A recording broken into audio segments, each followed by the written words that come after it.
നമസ്കാരം. തക്കാളി അതായത് ടൊമാറ്റോ. ഞാൻ ഒരു 4 വർഷത്തിനു മുമ്പ് തക്കാളിയെപ്പറ്റി ഒരു വീഡിയോ ചെയ്തിരുന്നു.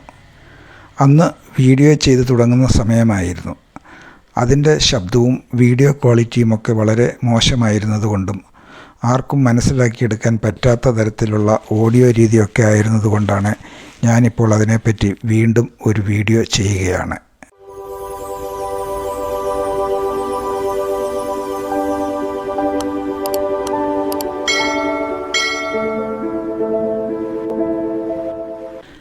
തക്കാളി അതായത് ടൊമാറ്റോ, ഇത് പഴവർഗ്ഗത്തിൽപ്പെട്ട ഒരു സസ്യമാണ്. ഇത് നമ്മൾ പച്ചക്കറിയുടെയൊക്കെ കൂടെ ആഹാരത്തിൽ ഉൾപ്പെടുത്തുന്നു. ആഹാരത്തിന് ഒരു പ്രത്യേക രുചിയും ഗുണവും നൽകാനായിട്ടാണ് ഇത് നമ്മൾ ആഹാരത്തിൽ ഉൾപ്പെടുത്തുന്നത്. ഉപ്പ് ആഹാര സാധനത്തിൽ എത്രമാത്രം പ്രാധാന്യം അർഹിക്കുന്നുവോ അതുപോലെ തന്നെയാണ് ടൊമാറ്റോയും. ആഹാരത്തിൻ്റെ ഒരു മുഖ്യ ഘടകമായി മാറിയിരിക്കുന്ന ഈ തക്കാളി, അതിനെ ഒഴിവാക്കിക്കൊണ്ട് ആഹാര സാധനങ്ങൾ ഉണ്ടാക്കുക വളരെ പ്രയാസമാണ്. തക്കാളി ഒഴിവാക്കിക്കൊണ്ടുള്ള ആഹാര സാധനങ്ങൾ വളരെ കുറവാണ്.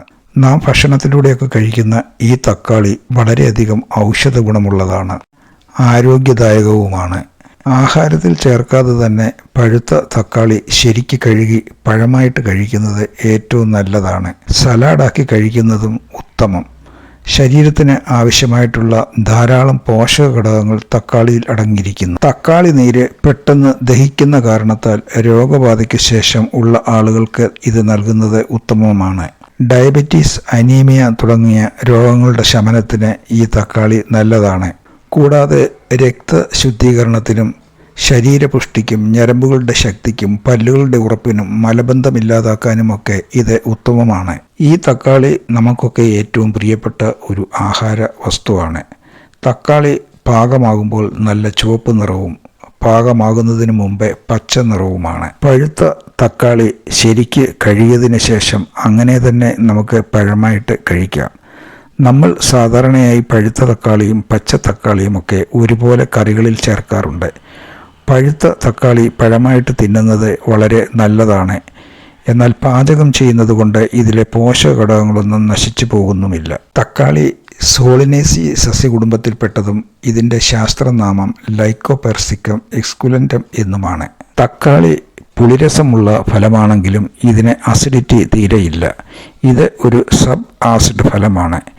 ഇത്രമാത്രം ആരോഗ്യ ഗുണങ്ങളുള്ള ഈ തക്കാളി സ്ഥിരമായി കഴിക്കുന്നത് മൂലം പല രോഗങ്ങളെയും നമുക്ക് പടിക്ക് പുറത്ത് നിർത്താനായിട്ട് സാധിക്കും.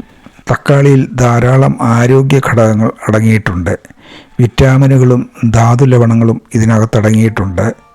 Vitamin A, vitamin B, vitamin C, D, E, K എന്നിവയും കാൽസ്യം, സൾഫർ, പൊട്ടാസ്യം, അയൺ എന്നിവയും ഇതിൽ അടങ്ങിയിട്ടുണ്ട്. ഇതിൽ വിറ്റാമിൻ എയും വൈറ്റമിൻ സിയും അടങ്ങിയിരിക്കുന്നത് കൊണ്ട് രോഗപ്രതിരോധശേഷി കൂട്ടാനും ഇമ്മ്യൂണിറ്റി കൂട്ടാനുമായിട്ടൊക്കെ സഹായിക്കുന്നു. തക്കാളിയിൽ അടങ്ങിയിരിക്കുന്ന വിറ്റാമിൻ സി കൊളാജൻ ഉൽപ്പാദനം കൂട്ടാനും ചർമ്മത്തിന് സ്വാഭാവികമായ ഗ്ലോ ലുക്ക് കിട്ടാനുമൊക്കെ നല്ലതാണ്. മുഖത്തിന് ഉടനെ ഒരു ഫ്രഷ് ലുക്ക് കിട്ടാൻ ഇത് സഹായിക്കും. ഇതിൽ അടങ്ങിയിരിക്കുന്ന കാൽസ്യവും സൾഫറും എല്ലുകളുടെ ആരോഗ്യത്തിനും പൊട്ടാസ്യം, അയൺ എന്നിവ വിളർച്ച ഒഴിവാക്കാനും ഹൃദയാരോഗ്യത്തിനുമൊക്കെ സഹായിക്കുന്നതാണ്.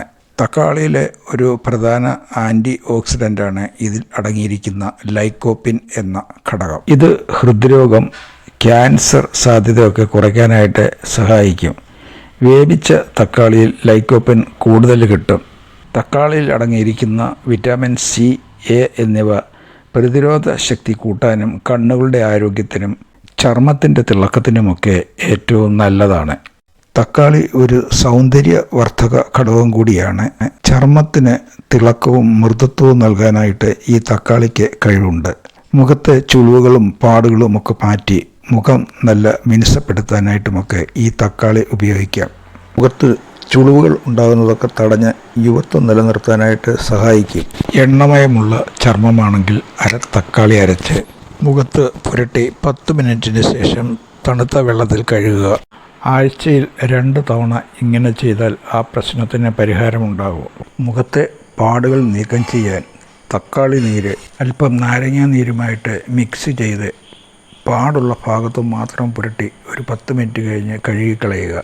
നാരങ്ങാനീര് ചേർക്കുമ്പോൾ വെയിൽ കൊള്ളാൻ പാടില്ല.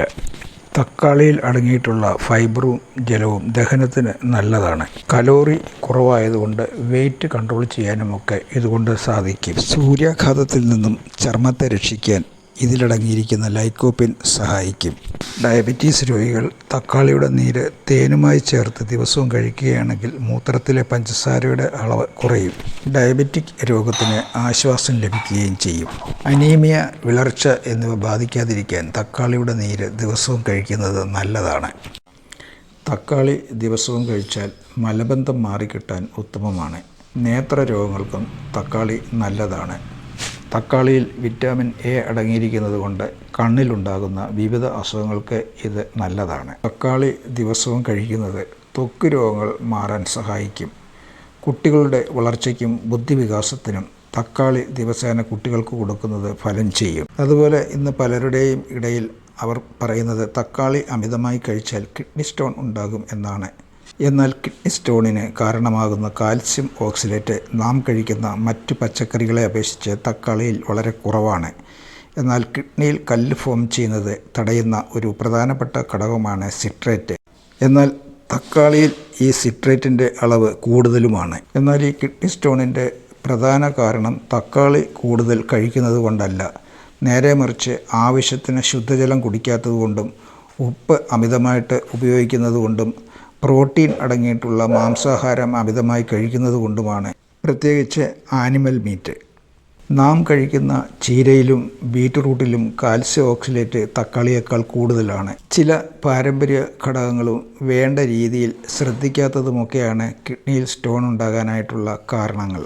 നിങ്ങൾക്ക് കിഡ്നി സ്റ്റോൺ ഉണ്ടെങ്കിൽ അല്ലെങ്കിൽ കിഡ്നി സ്റ്റോൺ ഉണ്ടാകാനുള്ള സാധ്യതയുണ്ടെങ്കിൽ നിങ്ങളുടെ ഡയറ്റീഷ്യനോ ഡോക്ടറോ തക്കാളി ഉപയോഗിക്കരുത് എന്ന് പറഞ്ഞാൽ ഉപയോഗിക്കേണ്ട. തക്കാളിയുടെ അരിയിലാണ് കാൽസ്യം ഓക്സലേറ്റ് അടങ്ങിയിരിക്കുന്നത്. ഇങ്ങനെയുള്ളവർ തക്കാളിയുടെ കുരു നീക്കി ഉപയോഗിക്കുന്നത് കുഴപ്പമില്ല. ഇന്ത്യക്കാരുടെ ഭക്ഷണ രീതി കല്ല് ഉണ്ടാക്കുന്ന തരത്തിലുള്ളതാണ്. വെള്ളം ധാരാളമായി കുടിക്കാൻ മടിയാണ്. കടൽ വിഭവങ്ങൾ, മാംസാഹാരം തുടങ്ങിയവയോടൊക്കെയാണ് വളരെ പ്രിയം. തക്കാളിയുടെ ജന്മദേശം തെക്കേ അമേരിക്കയാണ്, പ്രത്യേകിച്ച് ഇന്നത്തെ പെറു, ഇക്വഡോർ പ്രദേശങ്ങൾ. അവിടുത്തെ ആൻഡിയൻ മലനിരകളിലാണ് ആദ്യമായി കാട്ടുതക്കാളി വളർന്നത്. പിന്നീട് ആസ്ട്രിക്കുകളും മായന്മാരും ഇത് കൃഷി ചെയ്തു തുടങ്ങി. 1500കളിൽ സ്പാനിഷുകാർ യൂറോപ്പിലേക്ക് കൊണ്ടുവന്നതോടെയാണ് ലോകം മുഴുവൻ ഇത് പ്രചരിപ്പിച്ചത്. ആദ്യം യൂറോപ്പിലുള്ളവർ ഇത് വിഷമുള്ള കായാണെന്ന് ധരിച്ച് ഉപയോഗിക്കാതിരുന്നു.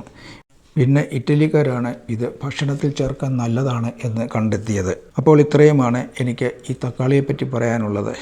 ഇനി ഞാൻ മറ്റൊരു ഔഷധ സസ്യവുമായി കടന്നു വരും വരെ എല്ലാവർക്കും ഗുഡ് ബൈ.